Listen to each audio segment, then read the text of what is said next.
আসন্ন জাতীয় সংসদ নির্বাচনকে সামনে রেখে দলীয় প্রচারণার অংশ হিসেবে বাংলাদেশ জামায়াত ইসলামীর আমির ডক্টর শফিকুর রহমান উত্তরবঙ্গ সফর শুরু করেছেন। সফরের প্রথম দিন আজ শুক্রবার তিনি পঞ্চগড়ে নির্বাচনী জনসভায় অংশ নেন। পঞ্চগড় চিনিকল মাঠে আয়োজিত এই সমাবেশ সকাল থেকেই কানায় কানায় পূর্ণ হয়ে ওঠে। বেলা 11টায় পবিত্র কোরআন তেলাওয়াতের মাধ্যমে সমাবেশ শুরু হয়। সমাবেশে পঞ্চগড় জেলা জামায়াত ও এনসিপির নেতারা বক্তব্য দেন। জাগপার সহসভাপতি ইঞ্জিনিয়ার রাশেদ প্রধান বলেন, ডক্টর শফিকুর রহমানের নেতৃত্বে নতুন বাংলাদেশ গড়ার লক্ষ্যে 10 দলীয় জোট ঐক্যবদ্ধ।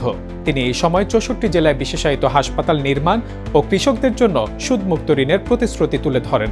দলীয় সূত্র থেকে জানা যায়, আজ পঞ্চগড়ের পাশাপাশি দিনাজপুর ও ঠাকুরগাঁওয়ে 3 নির্বাচনী সমাবেশে বক্তব্য দেবেন।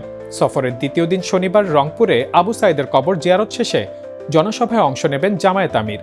এরপর গাইবান্ধা, বগুড়া, সিরাজগঞ্জ ও পাবনা সফর শেষে ঢাকায় ফেরার কথা রয়েছে।